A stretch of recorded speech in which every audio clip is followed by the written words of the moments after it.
So, yes.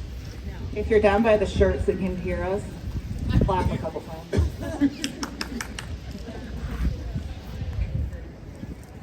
Nan, are you telling us when we're ready, or are we just going? You tell me. You just go. You're in charge. All right. Well, let's go then, Lindsey. Okay. All right. Well, thanks so much for being here this weekend at the Allianz Richmond Marathon. We are so excited to be here. This is my first time in Richmond, and I bought a new coat yesterday, and I'm like, why did I not bring that new coat? Like, what is wrong with me? So anyway, I joked earlier that we're going to make you guys dance to keep us warm up here. But today, we are going to be talking on the stage about finding community in the running space. My name is Lindsey, and I host the podcast All Have Another with Lindsey Hein. We have Martinus Evans here. Yeah, Slow AF Run Club. I'm sure a lot of people in this arena, is this what you call it, an arena, a stadium? Yeah, stadium? Have heard of, yeah. And we have Cynthia Vissers, who is with another mother runner. Truly one of the first running communities like in this space. Another mother runner has been around for so long, and it is such an honor to have them on the stage with us. We have Trevor Spencer with Marathon Training Academy. And we have Dr. Lisa, who is a local, and she is a physical therapist. If you're not following her on Instagram and getting all kinds of good advice and information on injury prevention, you got to check her out. Dr. Lisa, what is your Instagram? Dr. Lisa DPT. So much good stuff over there. Okay, so today we're talking about finding community in the running space, which you're all doing because you're here right now in this race, in this marathon. And I think I'll just kick it off to Martinez. And like, how did you find your community in the running space? I think that's a very interesting question. I found my community by creating my community, right? Historically, slower runners are not something the running community tends to look after. If you're super fast, they tend to look after you, but if you're in the back of the pack, they don't necessarily look after you. So I think out of frustration, I started to share my story, share the things I was going through, and then other people was like, hey, me too. And I was like, we're people then, like, we're friends. Like, you want to go run together? And it kind of just started just as that. So it really started with me having a problem and then going out and solving that problem. So I think the question is, I always think about this, like, if you show up somewhere and you don't feel like you belong, you don't feel included, you said you created it on your own. Well, what if you're scared to do that? Like, how did you make that happen? Like, what in you said, I'm just gonna do this? The sheer frustration and disappointment in the running community made me feel like, you know what, nobody else is going to save me, so I need to save myself. So that's where it kind of started at.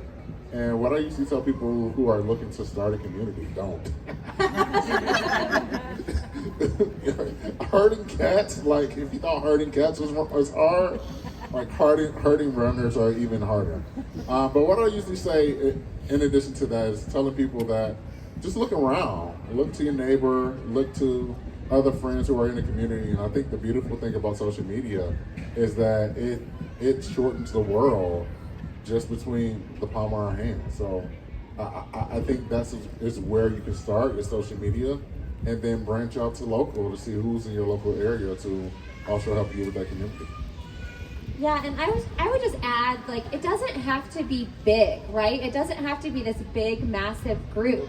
I was just talking to my friend Jess in the car on the way here, and I'm like, I'm not super plugged into a big running group where we live, but I have like 3 friends that I run with that are really special to me, and that right now is my community that I'm in person with, and that's okay. It doesn't have to be these big, massive groups. Talking about big groups though, Another Mother Runner is a big group. So Cynthia, can you share how you stumbled upon them and what you do with them?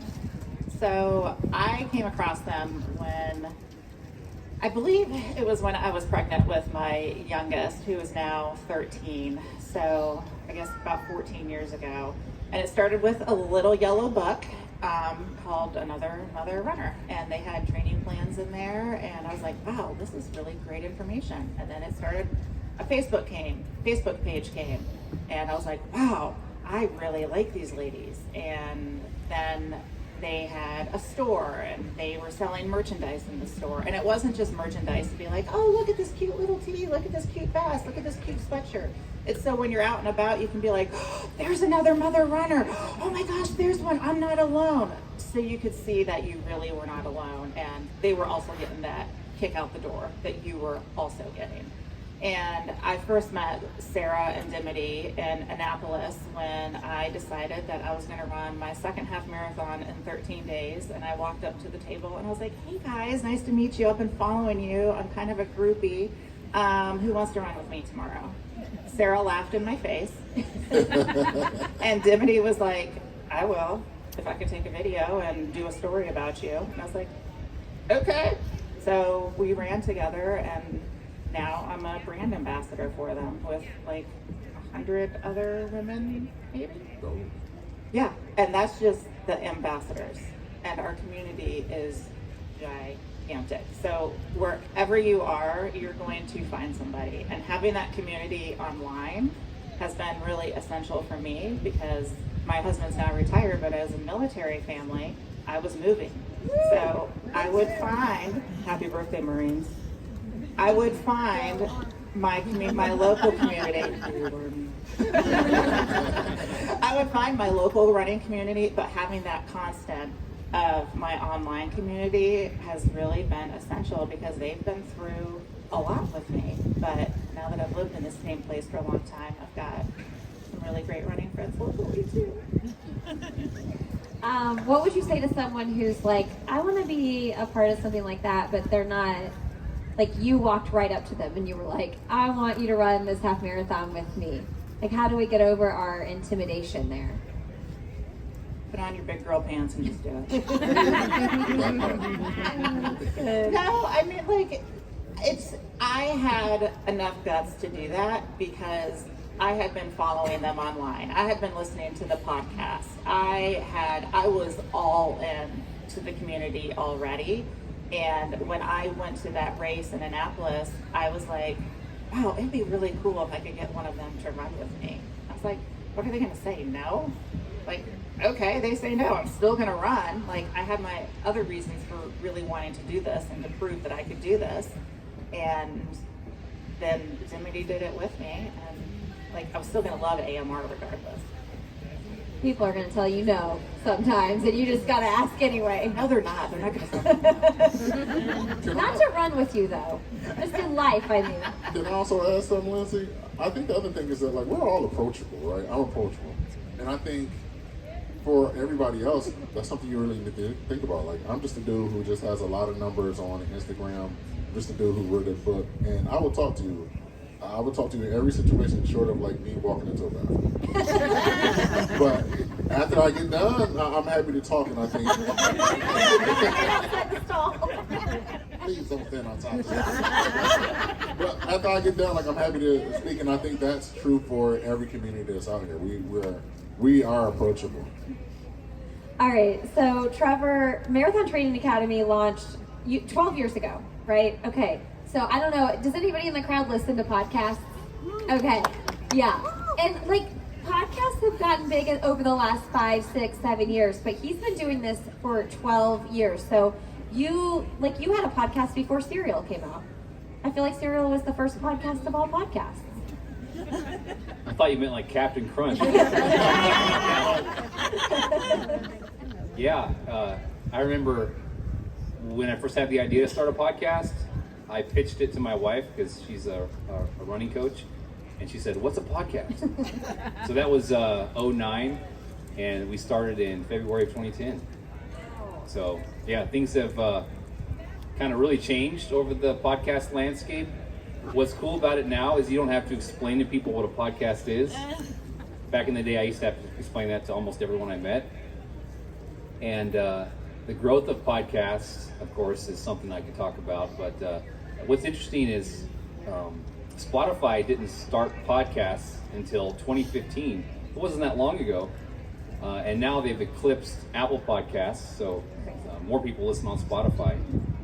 And Apple didn't start putting a dedicated podcast app out there until I think it was 2014 was how recently that was. And now every iPhone that you get comes with the app already native on the phone. So having said that though, according to, a little bit nerdy here, but according to some statistics I just read, only 43% of Americans have listened to a podcast in the last month. So it's better than when I started. It was about 10%. I'm glad I helped change that number. No, I know. You did. The awareness in America and around the world has definitely grown, but we still have a long way to go. 43% is not bad, but you got a long way to go. Yeah, you still, as a podcaster, you do still have those people saying like, my blogger friend, I watch your podcast. Like I hear all of that as a podcaster. With Marathon Training Academy though, you and your wife Angie also coach a ton of runners. So tell us a little bit about that part of your business. Yeah, it's talking about running community. As soon as we launched the show, we started hearing from runners all over the world. And I thought, wow, people are actually listening to us. I used to be a pastor before that, and nobody ever listened to me as a pastor, but now people were actually taking the tips that they'd heard on the podcast and implementing them and emailing us about how it worked. And so my wife got her coaching certification through RRCA and USATF, and then she started coaching clients. I'm not a running coach. I'm not even that good of a runner, so it's all her. I'm kind of like the business guy behind the scenes, and I produce the show. So she had 50 clients and got really burned out and said, "Here, find something. We need to adjust. We need to pivot here." So we started bringing other coaches on the team, and it's all about just helping people unlock their running potential. And I got to say, we got into the running world online, but once you meet these runners in real life, these are all people you'd want as your friends and neighbors. The running community is super cool, and if you're intimidated about, putting yourself out there, just know that runners are some of the coolest people you're going to find, in my experience. Yeah, coolest and nerdiest and all the things. Dr. Lisa, tell us about the community you've created online and what, you are teaching so many people how to stay healthy. How did that even come about? Yeah, so it actually started when I just made an Instagram to keep myself accountable for running and realized there's a huge gap in resources for runners around the world, so not even just in the States, but I also realized there was some really bad information online and it was going to hurt people if they listened to it. So I saw that as an opportunity and just started creating stuff, one thing at a time, and then it eventually just kind of took off, and I'm still continuing to create content helping runners from around the world, but it really was just, let me see what I can do here and let me just kind of test the waters a little bit and see if I can just help one person, because that's really what it came down to, is just let me just help one person, get one person back to running pain-free or prevent an injury, and then that definitely helped resonate with my audience. Lisa is running her first marathon tomorrow. Let's cheer her on. So you're running your first marathon. You've been working with marathoners, half marathoners for a really long time, and now you get to do it. So how has taking your own advice been? Well, it's funny. When I entered January 1st, 2023, I did not plan on running a marathon at all. I actually wrote in my agenda to just run 800 miles, but what better way to conquer that than to do some marathon training? So this was not in the plans. I just started really sharing my story on Instagram, how I felt, even after the Monument 10K, and I felt like crap, by the way.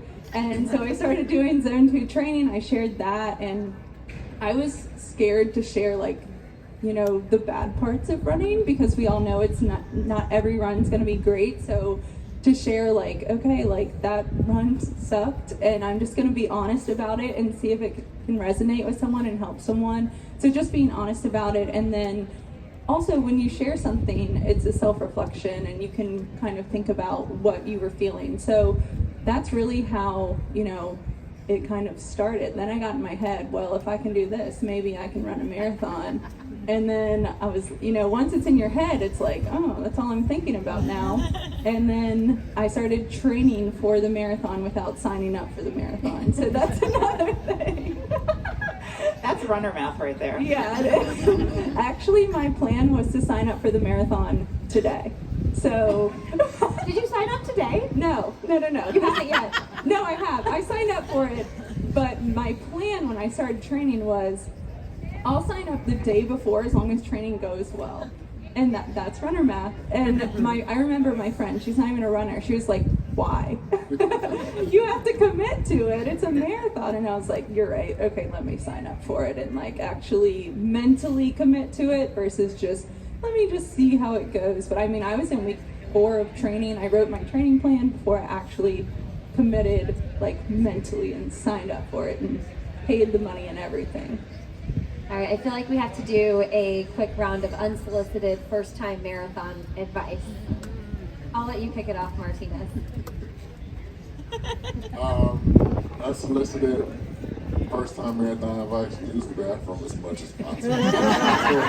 No, you didn't. Use it often. I don't know how the porta potty situation is here, but if it's anything like New York City, what I usually try to tell people is a little bit of toilet paper in a Ziploc bag or some wet wipes will go a long way when you're in the bathroom and you're trying to decide, am I going to use my sock? What you got, Cynthia? So I'm gonna say, don't forget to eat. Whether it's animal crackers. I happened to force an animal cracker down somebody's throat one time during a marathon. Or your goos or gels, whatever it is, your nutrition plan, don't forget to execute that on race day. Got it. So I'm just curious, to survey the audience really quick, how many people are running their first marathon tomorrow out here? Okay, we got a couple more. First half marathon tomorrow? Okay, 8K, first 8K. How many are, okay, now how many people are running the 8K? All right, and put your hand up if you're running the half. Awesome. And if you're running the full tomorrow. Good number of people. These are the toughest runners in Richmond. They're standing out here in the cold with us. So my advice for you would be go out as hard as you can. If you're not suffering the first mile, you're not doing it right. No, seriously, do the opposite of that and you'll be good. Oh, that's good. That's so good. I was going to say, don't get super excited at mile 9 when you finally warmed up and you're like, okay, I feel good, I want to go, because that's way too early. That's my advice. All right, Martinus, you have a new book out and you are on a 965 city tour. I have seen Martinus everywhere. And I was supposed to see you in Indy and you weren't there. But tell us about the book, tell us about the book tour.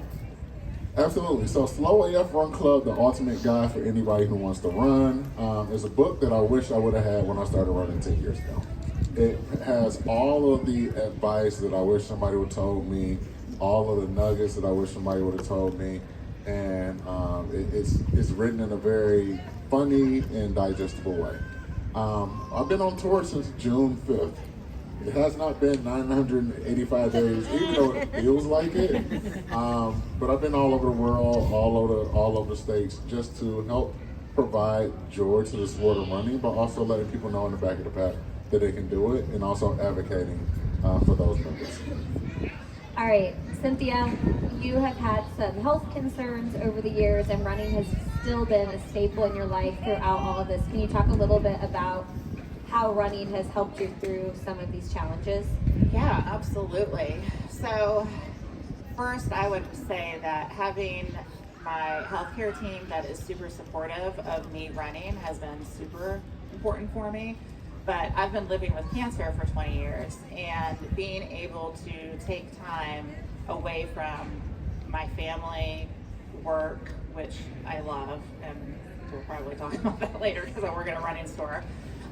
But just take time away from everything, and it's just me, and it's just out on the road with my running shoes, and I get to process whatever it is I need to process. And when I'm running with my best friend, sometimes we'll talk it through, but just being able to process whatever health news I had gotten or whatever feelings that I'm having about it has really been helpful over the years, and reminding myself that, you know what, I've had a lot of surgeries, I've had a lot of treatments, but I can still do really, really hard stuff because I'm a badass mother runner.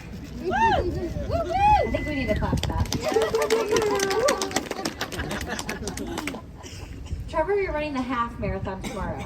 Yes. What are your goals? What's going on in your head? I haven't even thought about it, seriously. Yeah, I've been thinking about this thing today, and half marathons are my jam. Once you run a full marathon, they'll feel a lot easier. I remember how hard that first half marathon was. I went from pretty much being a total non-runner to getting into running around the same time we started our podcast. And my question I had in my brain was, can I learn to like what I hate? And I hated to run. I thought it was boring and hard. And now I love running. I've done 18 marathons, and what I like about a half is it's still challenging, but it's not the sufferfest that a full marathon is. I don't even remember what you asked me though. I think it's that I asked what you were thinking, but to me it sounds like you're thinking, I'm so glad I don't have to suffer tomorrow. I think he's also going to go out really hard the first time. Yes. I'll suffer for you. I remember last year it was really warm. Anybody remember that? It got up to 70, which doesn't sound warm. That'd be nice right now, but on a day where there's no cloud cover, it was pretty warm, and there was some carnage out there on the course. And I heard from people that got a PR in spite of it, but I remember I didn't take any gels, or I forgot all my stuff at home, and I bonked pretty hard after I finished. I've never bonked before. Thankfully, I finished, and I lay down on the ground. I thought I was going to pass out because I didn't take anything. I didn't have my electrolytes with me, and I just didn't grab enough stuff off the course. So it's still a respectable distance, and I still have to respect the distance even though it's a half. But tomorrow it's going to be a lot easier if the weather stays like this versus last year where it was in the 70s. Maybe it was in the 80s, I don't remember. We'll just make it hotter and hotter. The story gets better. It was 90 last year. 110. Lisa, so like a lot of people train for marathons, half marathons. It's very time consuming. And I know it is very easy to let strength training fall to the wayside. So if we want to do like the bare minimum, but we want to do enough so that we don't, or we can try to not get injured, like what are the things that you're like, these are must do things? That's a good question, because I think the things that you do outside of running doesn't have to be a full-time job or even like a part-time job, because that's not sustainable with how much time you're committing to your training. So the bare minimum, strength training 2 times a week ideally, and then dynamic warm-up and post-run mobility. I mean, that's really gonna, as long as you're fueling, you're hydrating, you're sleeping, and prioritizing rest days, then that's really all you need. All the other stuff is fluff. You know, like it's in the research, like it could help, it will be short-term effects. So if you think about things that you can prioritize that will actually help, then you realize, oh, there's not as many things as I thought of, you know. It really comes down to just a handful of things, and once you get in a routine, it makes it a lot easier too.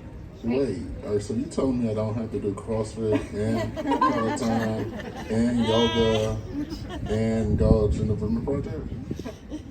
Correct. Or a cold bath or plunge every day. Do we have any ice plunge, cold plunge people up here? I think we're doing it now. No, this is good enough. What's like, show us your like go-to move for before you run. Like if you could do one move, what do you do? Yeah, I'm trying to warm you up. That's what I'm trying to do. I'm trying to get you warm here. You pick one move. Somebody's like, I will only give you 1 minute before my runs. What are we gonna do? Okay, can we get some music? No, I'm just kidding. We can get it more than 1 minute in 1 minute. Okay. Okay, what you got? Okay. You got 1 minute. We're timing you. All right. So first thing is step overs. Pretend like you're stepping over a hurdle. Boom, boom, boom, boom. Hey, if you just got here, she's a PT doc, by the way. Yeah, I'm not making this up. The next thing is step under. So pretend like you're stepping under a hurdle. Boom, boom, Martinus has the sound effects. So. All right, so if you do 10 of those each, that's like 45 seconds in, so we have 15 more seconds. Let's do like a squat to hamstring stretch.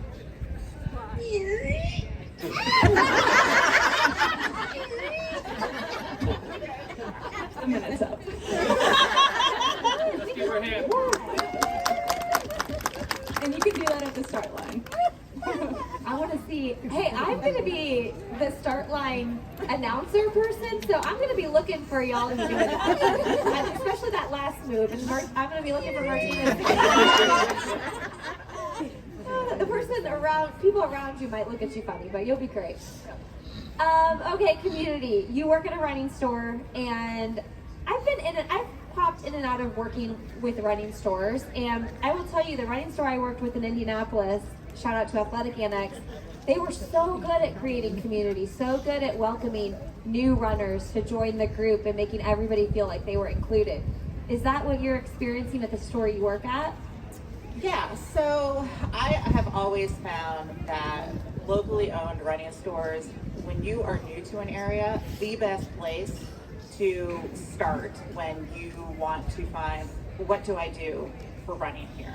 They're gonna tell you what are the safe routes, what are the local running clubs, what are the local races, what shoes do I need if you need shoes. I mean, but if you're a runner, you might already know that. But our store in particular, we are very, very community focused. It's called Feet for Sports in Columbia, Maryland. And they are the longest locally owned running store in Maryland. But they are all about creating community and making sure that everybody that walks through that door, whether you're a runner, you're a walker, you just need shoes because you're going on a trip to Europe and you're just going to be walking around a lot. Everybody who walks in that door feels welcome. And we just want you to feel at home. And if you want to stop by and be like, hey, guess what? I PR'd my race. Hey, the shoes that you gave me or the shoes that you recommended, I really like those. Thank you so much for that. And that's what I love. When a customer comes back and shares with me that something that I recommended for them works, or they come back because they got really great customer service, that is the best. And we also have a group on Thursday nights that meets, and we want everybody of all paces to come out. It's like, you're walking, great, come out. You got a stroller, great, come out. You got a dog, great, come out. We want everybody there, literally everybody. Front of the pack, back of the pack, middle of the pack, side of the pack. Also, your nails right now, can you show me? That looks good. I love that. I was noticing that too. I was like, wow, I want that nail polish. I would also encourage people, if you have gone to a running store and you're not feeling that like welcoming, inclusive environment, try another one. There's usually like a couple in bigger cities. Because I've been in the running space for a really long time, and I have walked into a running store before and been like, I don't know that I don't feel comfortable here. Like I feel so. If you've experienced that, there's probably another store that you are going to feel included in. I want to know how we can, if we're not back of the pack runners, how we can support back of the pack runners. Yeah, so one of the things I say, is to be an advocate. The best thing you can do is be an advocate. And one of the ways you can do that is if you're a super fast runner here and you go and you PR at a 2:39 marathon. Do you have any of those people here? What I usually tell those people is go back. Like, go to the finish line, cheer some people on. Like, go get your stale bagel and wilted banana, and then come on back, cheer some people on, get some people some high fives, because it really means a lot, right? And one of the things that we have been doing, the Solar Run Club, as of lately, is just going to races, hopping on some bikes, and like renting and buying water and handing out like water and bananas on the course for the back of the pack, because like those people need that stuff, right? So I would say that's the first step, is just become an advocate, support the people, and just let everybody know, like, stand up for that back of the pack person. Like, first, last, it's the same distance. So it don't matter how fast we got there, we're all still doing it, and it takes a lot of determination to not quit when everyone around you is telling you, oh wow, you should quit. Can you tell us a little bit about Project Finish Line? Yeah, so Project Fitness is something that it's an initiative that started in New York City, and it pretty much happened from a young lady that was upset that she finished the race. There was nobody there. She cried at the finish line by herself, and she was like, you know what? Nobody else should have to experience this. So every year, ever since then, I think this happened 3 or 4 years ago, we throw a big party at the finish line of New York City. So last weekend, we was there until about 11 o'clock, welcoming in the final finisher. And it's just the opportunity to support and celebrate everybody who's on the course so that everybody feels welcome. Because like I said, it's hard either way, but it's super hard to be on your feet for 10 or 11 hours and then you get there and there's nobody there, or no medal, no finish line, no lights. So we're there to help support those people, and I do appreciate having the backing of New York Road Runners to also keep the finish line open and just keep the party going. Yeah, I told this story on our Instagram live we did, but when we were working the finish line of a recent marathon, there was a group of women who finished their race, went back to their hotel, got their sweatshirts on, came back down, and they had a gift for the last finisher. And they said every race we do, we bring this gift package and we just wait for the last finisher to cross the finish line, because they are sort of back of the packers. And they're like, we have time to go back, we get our bag and we come. And I'm like, that is such a good idea. So I think we should encourage more people to do that. I'm gonna, hold me accountable. Hold me accountable. Can you do that? Next race. Where are you going to be at next? Here? You all go get a gift tonight? I'm gonna be at the finish line till the end. I'm calling y'all in. You all go get a gift? Sounds like tomorrow's the perfect time to do it. Okay, all right. Accountability. Tell us your mantra you tell yourself when you are in the middle of a race and you're like, why did I do this to myself again? All right. This mantra is probably the most inappropriate thing, but there's a song by a rapper called Sexy Red, and the song goes, Pound Town. I'm going to Pound Town. So that's... Wait, I didn't hear that. What was that? Pound Town. Pound Town. I'm going to Pound Town. So I told you it was going to be inappropriate, but it's inappropriate. It is. It's one of the things that keeps me going when I'm like just in a rut in a run. Like I'm just giggling to myself, just like Pound Town, Pound Town, going to Pound Town. It's like I'm pounding the pavement. So like that's my jam. That's my mantra right now. I'm going to Pound Town. Somebody is going to be at mile 22 tomorrow and laughing and thinking about that and saying it in their head. I think all these folks are going to Pound Town. It might be me. Put that on your Spotify playlist. Yes. Put that on your playlist. I was going to ask you what your pump-up song is. It sounds like it's Pound Town. A classic pump-up song is Till I Collapse by Eminem. Oh. By far one of my favorites. Yeah, you can't beat it. All right, Cynthia, what you got? My mantra? Yeah. Well, I think I've got a new one. Because mine does not feel nearly as good as yours. No, but like mine actually comes from another mother runner. It's don't think, just go. Don't think, just go. And I'll just To look. Pound Town. That works perfectly. Thank you so much. Now my new mantra. And my pump up song, I have two. Okay. One is, it's so cheesy. And I forgot the name of it. You want to sing it?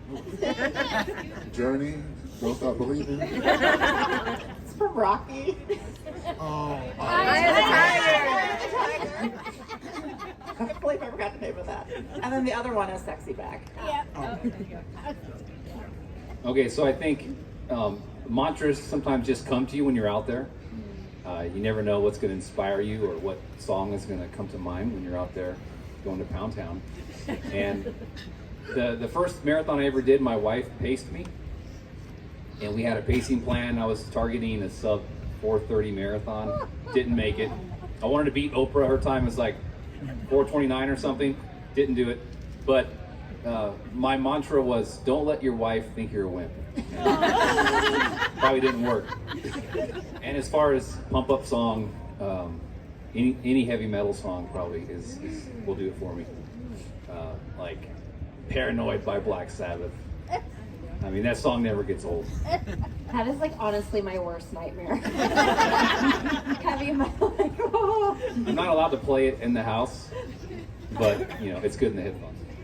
What you got, Lisa? Let's see. I would say, well, last year it was very hot, and so I think I wrote on my arm "Go Legs Go" because I wanted to die. And so this year it might be just one more step. And when I say mantra, like I just repeat it until I'm so sick of hearing it that I want to think about something else, and that usually does the trick. So just annoy yourself to death. Do you have a pop-up song? Yeah, I would say, so I played college softball, and this song never fails. Fall Out Boy, my songs Know What You Did in the Dark, that was my walkout song, so I still love Fall Out Boy, or anything Taylor Swift. Yeah, Taylor That was Swift. not a good response. I was gonna say At least you remember the name. I got a better response with Black Sabbath, I think. Do I get a turn? Yes, Do I what is go? yours? Okay, good. Well, my all-time favorite mantra is Dina Castor's "Define Yourself." I wrote that on my arm when I ran my marathon PR, and it always is I don't know, it means a lot to me. And then I also like to think about water and think about flowing and just reminding myself that I can be this fluid motion. And then after I asked the song, I got really nervous and anxious that I wasn't going to come up with a good one because music is really important to me. And then I remembered one of my favorite, if I'm trying to do a tempo workout or something and I want to run faster, is Sunrise by Childish Gambino. Does anybody know that song? Put it on your playlist. It is. No, I'm not singing it. And also, we already had to make this R-rated because of your song, so it would make it even more R-rated. Okay, so we're gonna wrap this and let you guys ask questions if you want. I just want to ask you all. At the end of all of my podcasts, I say, "What is your message to leave with the audience?" And I wanted to know if any of you had a message that you want to leave with the audience before they head off to this race tomorrow. The message I've been writing on a lot of people's books is that you got this. It's just simple as that. My message to you is that if you're looking for your community, you're here. You found it. I'll tell you that if I can run a marathon, anyone can, and you're capable of way more than you think you are, so just keep taking action and never limit where running can take you. I would say mine is to set your goals and dreams so high that they scare you, because you really don't know what you can accomplish. I would say if you get scared because it hurts tomorrow, just remind yourself it's just running, and you got this, just like Martinus said. Does anybody have questions? I can come out to the audience with the microphone if you do. Or you're like, no, I'm cold, I want to go home. Oh, here, he's got a microphone. Come on, guys, let's get some questions. Microphone. We want to talk some more. We need you to ask us questions. It usually takes one person to break the ice. Come on, Yes. Jess Hoffheimer. Lisa, you got a question? I don't know. Cam, you got a question? Look like you got a question over there. Okay, I have a question for Lindsey. Oh. You've been great moderating this and asking us questions. You have 4 boys, right? Yes. Okay, I know you have your hands full. I only have 3 boys, and I know how it is. You have a business, so where do you actually find time to train for marathons? Oh, I feel like if I didn't train, then I would feel even more crazy in my wild house when lamps break and blinds get broken and things get thrown out the window. I actually, right after we moved into our house a couple years ago, I became friends with a couple neighbors, and then one of my neighbors that I became friends with texted me this picture of another neighbor who hadn't met me yet. And it's a picture she took driving by her house, and 2 of my kids are hanging out a window and throwing stuffed animals in the front yard. I'm just giving you a picture of the chaos of my house. But yeah, I would want to run too if I. We are a wild bunch. People are in and out of my house. Is a revolving door. People are in and out of our house all day long, every day. As soon as my kids get home from school, just kids in and out, and I love it. And it's hectic and chaotic, and if it weren't for running, I don't know that I could mentally handle it. So I just make time because I feel like I have to. Awesome. Okay, we have a questioner. Hi, can you hear me? Yes. Okay. I appreciate all of you for what you're doing in your own communities and for the community at large. And I'm just curious because I think what's happening is awesome and wonderful, and I love hearing about the way back when, 12 years ago plus. And I've seen a lot of change in the running community, and I'm curious from really all of you, when you look to the future of the running community, where do you feel we have opportunities for growth and development? And do you have, is there anything inspiring you to make change as we move forward? And what would you ask of others in the community as far as contributions to that to make us even a more inclusive and better community as our sport evolves? Martinus. What? I was hoping you would just take it. Okay, I'll jump right on in. I think the first thing that really comes to my mind is just inclusivity in the sport of running, right? I think we always talk about color, black and white, but I think there's a lot of other issues where there's gender equality. I think also what's going on with our trans and non-binary athletes is completely atrocious, but also the back of the pack. So I really think that one of the things that races can do, or race directors really can do, is really think about how do you make these experiences more equitable for everybody, because more people in this world of running is great for everybody. It's great for race directors because their races sell out and they make more money. It's great for running brands because they have more people to sell their shoes to and their clothes to, and I think it's just great for everybody. So I think we're going to really make some changes because Gen Z is starting to have buying power, and if brands and race directors don't catch up, they're going to fall behind because Gen Z don't care about none of this stuff. Does anybody else have a? Yeah, actually, we were talking about this at the store this week a little bit in relation to how we can be more inclusive as a store, and it's kind of what we have already been doing. And if you are in any sort of running related industry, then making sure that you're being inclusive that way and opening your doors and being welcoming, whether it's in employment or helping people. And a lot of times people think, oh, I can't go to a specialty run store, I'm not a 2:30 marathoner. No, some of my favorite customers are the ones that come in and be like, I want to run, and I saw you when I was driving by and made an illegal U-turn. I love that story, by the way, Martinus. Those are my favorite customers because they are very determined and they want to get out the door. But we're missing a big opportunity of welcoming people of all different genders, races, able abilities. I totally messed that word up. Abilities, by being exclusive, and that's wrong. So we need to change that. That's what I got to say. Okay, so real quick, we just did a couple podcast episodes about the history of women's running, and we replayed an interview we did with Catherine Switzer. Check her out if you've never heard of her, the book Marathon Woman. She was describing what the first Boston Marathon that she ran, 1967. I don't even think they had water on the course. Back then in the 50s and 60s, the people who ran marathons were super fit, super fast. They were kind of really weirdos. Everyone thought they were weird because no one runs that far for fun. And if you read about that era in running, it doesn't even sound fun, really. Now, I started running in 2010, 09. Races have done a great job of making an experience out of a race, making an event fun.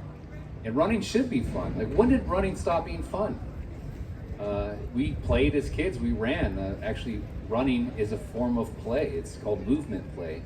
So all the things that races do so well, like the Richmond Marathon does, you'll see tomorrow, just the spectators along the course, the fun signs, the aid stations, the finish line party. This is a real fun thing to do, and I think that is what's drawing more and more people in, because running is healthy and it could also be fun. So I think we're going in the right direction when it comes to that. I think one thing that needs to change, and I see this all the time, is that it's just become very intense. Like, you know, going through all the 6 majors has now become a huge goal, which is fine for some people, but that's not everyone's goal. And even everyone doesn't want to race, and that is completely okay. But I know there's a lot of like social media pressure, like what's your next race? You know, I know when I announced that I signed up for the marathon, I cannot tell you how many people asked if I was trying to Boston qualify. And I was like, what? This is my, first of all, I just signed up. Second of all, this is my first marathon too. Like, can't I, you know, like, can't I just have fun? Like, can't I just enjoy the journey? So it doesn't always have to be competitive. You know, there's people that still just want to have fun, and it's a competition between themselves, and they don't want to compare their times to others, or they don't even want to think about running any of the world majors, and that is completely okay. That's not defining them as a runner at all, but I think it's just become very, very intense in terms of running, and it needs to dial down a little bit. Yeah, not to mention that the World Marathon majors, like, that is a very expensive thing to do. Like, to try to go do all 6 of them, it's very cost prohibitive. I want to add to that, question is a big question, and it's an important question, but it can be overwhelming, right? Like anything, something that needs to change, and it's like something really big. So my advice and my thoughts are like, start small, like start in your neighborhood. Like if you go running every Friday at 7 a.m., like just put a Facebook message like on your neighborhood page or wherever it is, and just be like, I'm meeting on this corner at 7. Every single person in this neighborhood is invited. I don't care if you walk the whole thing, if you run a 7-minute mile, if you walk a 15-minute mile, whatever. Like, we're starting here and we're going. And we can make really small changes that are actually big changes, because that'll trickle with every person that person then comes in contact with. So I think those questions can just be overwhelming, and you think, oh, I'm just one person, I can't do anything. But you can start in your community. Do we have any more? Oh, we got questions. First off, this is maybe the best panel I've ever been to. But second is, I work for sports backers. This is, could be a post question, but it's not, I promise. I have a real point. So I have never gotten to do this event because I work here. So I do our training teams just to get my mileage up, but on race day I'm out on the course doing a job. And I see like why I think we're America's friendliest, but that is also something that, being in marketing, I constantly have to like pitch that as like America's friendliest. And as somebody who really hasn't done the event, Trevor, we want to ask you, kind of teed yourself up, why do you think people call us America's friendliest marathon? It was given to us by Runner's World. Well, there you go, Runner's World. So I was about to say, I haven't been to every marathon in America yet, so I can't totally validate. No, but if Runner's World says that, man, I would run with it. I've done this. Run with it, get it? This is my third year coming down, and I've done the half marathon, and my brother-in-law came with me last year. He did his very first race ever. He was a total non-runner before this. He is now sold on running. He did his first half earlier this year. He would have came this year if he could have. And that's because Richmond is such an awesome event. Richmond Marathon, the folks do an amazing job. It's like a big party. It's a tremendous experience, and I want to hand it to Nan and all of her, all the crew here at the Richmond Marathon, all the volunteers as well. You guys are doing an awesome job. I mean, we're at a racetrack, for crying out loud. I mean, look at this. There's no cars, but it's at least we can hear. We're not running here.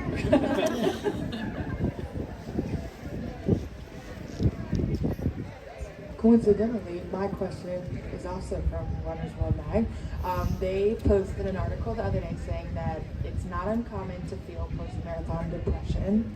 I want to ask, how would you recommend somebody getting through those next few weeks after they've been training for so long, maybe made this their whole personality, and now the race is over? And what do you do the weeks after that?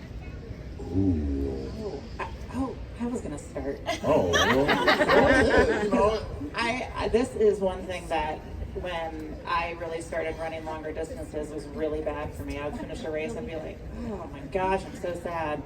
then I figured out if I have a smaller race, like I'm running a half marathon or a marathon, and then I have a 5K, like a turkey trot, that's like no big deal, you're running for pie. It's perfect because it gets your sights on something else, and then you can think, okay, what am I going to do next? What is my next goal? Whether it's a race, whether it's getting out and hanging out with your friends more, and if you've been training for a marathon and that's your other full-time job, then it's like, oh, well, maybe I can make time for my kids again. Figure out what that other goal is going to be before race day. That's really helpful. I think Richmond did a good job of planning this right before Thanksgiving, because now we just have to think about planning that. And I'll let y'all know how I feel after in the next couple of weeks, but I know I'll be distracting myself like I have with tapering so I don't go insane. So just a lot of distraction. I would say the best way to get over a race, or a boy, or a girl, is to sign up for another race. You got that 5-day sale. But that's really what it is that I typically have like that big flagship marathon I'm training for. That like this is the one that I'm really training for. And then all the other races are just accessory races. So like I might have a half before, a half 3 or 4 weeks before a full. Do the full, that's the full race, and then I might have another half afterwards 2 or 3 weeks later, or a half and then like a 5K or 10K afterwards, right? And I kind of like ramp myself up and then ramp down until I say, okay, I'm only lifting weights for the rest of the year. With plenty of rest in between, right? I was gonna say, I haven't been racing marathons as much as I used to, but I used to love to like run a fast marathon and then plan a for fun marathon like 4 or 5 weeks later, where I run with a friend who's like trying to hit a goal that's a slower time than that would be my hard time, so that it can be like a celebration race and I'm helping my friend break a new PR. And then my other piece of advice is like, go on walks with your neighbors. Like go, you know what I mean? Go spend all the time you were training for. Like neighbors anymore? Listen, I am neighbor obsessed. I'm community obsessed. Go walk with your neighbors. That helps. It's socializing. You could find your best running friend if you walk with your neighbor. You could. I stay in Brooklyn. All my neighbors are Airbnbs. You're missing out because you've got a lot of neighbors. I could meet some new friends in those Airbnbs. I used to host an Airbnb in my backyard. We had like a little Airbnb, and you can meet some characters. In a tent? No, and I cleaned that thing too. I've got some good Airbnb stories. Anybody else have a question? Well, this has been wonderful. Thank you so much for braving this like chilly weather. Best of luck. It's just running. Have fun. Work hard. Be like water. All the things. Thanks again, folks, for coming out. Thank you. Thanks, everybody. I was just going to say, shameless plug for On the Move Sports Backers podcast, hosted by Nan and Cam. Dr. Lisa, if you want to hear how Lisa's first full marathon goes, Dr. Lisa is going to be on the show next Thursday to go over her marathon review. So tune back in then. Thank you all so much. This was so fun. We really appreciate you all being here. Thank you.